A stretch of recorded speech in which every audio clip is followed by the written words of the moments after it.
Kashmir files देखने के बाद चर्चा सिर्फ कश्मीरियों पर हुई ज्यादती को लेकर हो रही है। कश्मीरी पंडितों ने घाटी में रहकर क्या कुछ झेला उसकी हो रही है। ये हो रही है कि क्यों कश्मीरी पंडितों पर आतंकियों ने तरस नहीं खाया, क्यों इतनी निर्ममता से कश्मीरियों को मौत के घाट उतार दिया गया, क्यों इतना खौफ व्याप्त कर दिया गया कि कश्मीरी पंडितों को रातों रात घर छोड़कर भाग जाना पड़ा। इस बीच आतंकियों ने जो किया वो किया, लेकिन उस दौरान प्रदेश की सरकार ने क्या किया, प्रदेश की सत्ता पर विराजित हुक्मरानों ने क्या किया, ये बड़ा सवाल है। ये बड़ा सवाल इसलिए भी है क्योंकि न तब और न आज जनता का प्रतिनिधित्व करने वाले लोगों ने, घाटी के लोगों के सबसे बड़े हितैषी बनने वाले लोगों ने घाटी के लोगों की जान की कीमत ही नहीं समझी। इतना सब कुछ हुआ, सब कुछ नजरअंदाज कर दिया गया।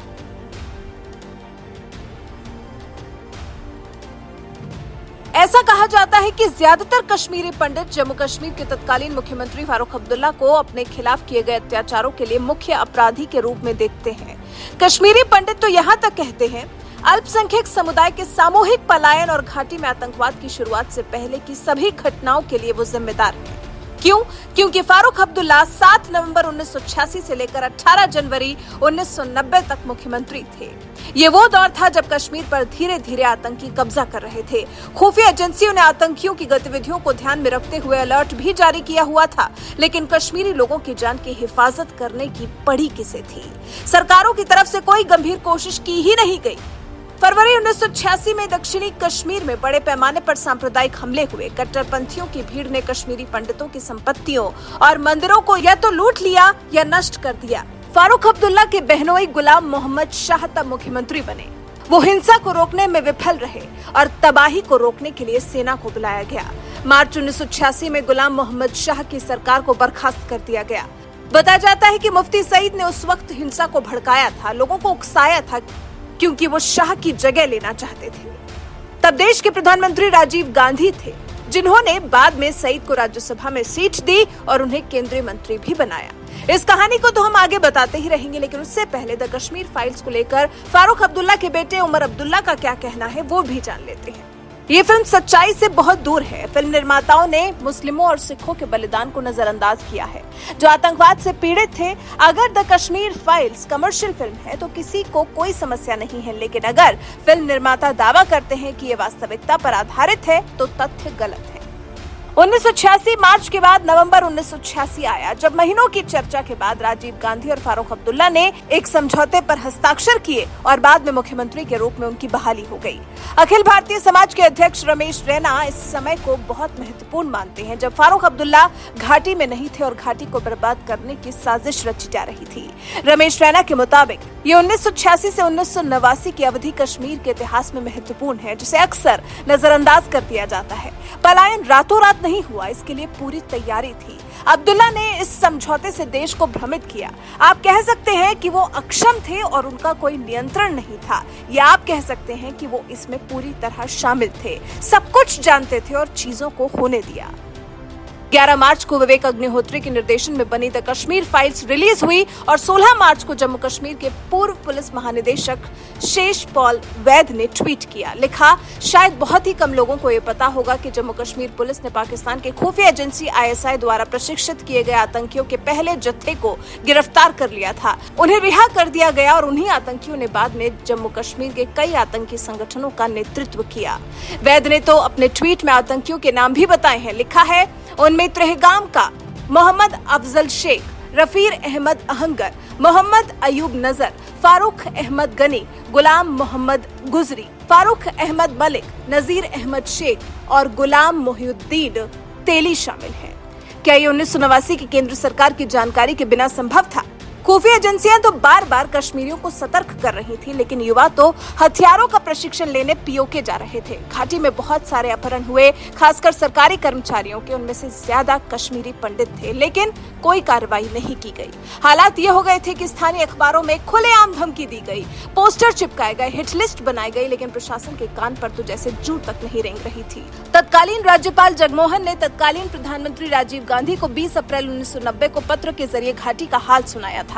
उन्होंने पत्र में लिखा था, मैं आपको याद दिला दूं कि साल 1988 की शुरुआत से मैंने कश्मीर में उठने वाले तूफान के बारे में आपको चेतावनी के संकेत भेजना शुरू कर दिया था, लेकिन आपके और आपके आसपास के सत्ताधिकारियों के आसपास इन संकेतों को देखने के लिए ना तो समय था और ना ही दृष्टि। तत्कालीन राज्यपाल का डर सच हो गया और नरमपंथियों को प्रशासन की अनदेखी का खामियाजा भुगतना पड़ा, जबकि फारूक अब्दुल्ला जल्द ही घाटी से लंदन को रवाना हो गए। रमेश रैना ने कहा, 19 जनवरी को 50% कश्मीरी पंडित भाग गए। ये अचानक नहीं हुआ। फारूक अब्दुल्ला सब जानते हैं, उन्हें जवाब देना होगा। जब घाटी जल रही थी तब फारूक अब्दुल्ला लंदन भाग गए।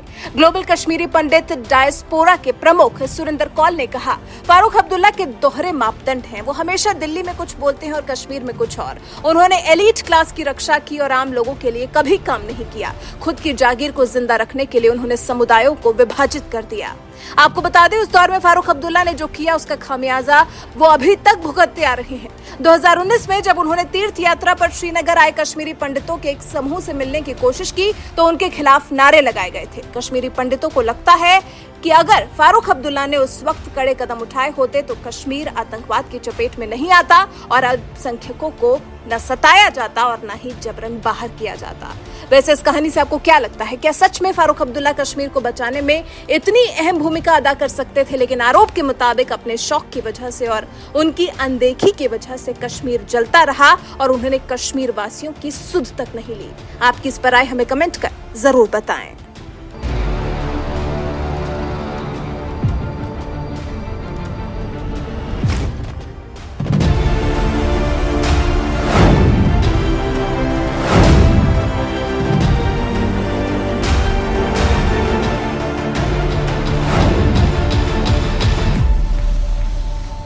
Performing that as an actor सिर्फ महसूस करना काफ़ी नहीं होता है, बिकॉज आपको एक फ़िल्म के दायरे में एक्टिंग करनी है।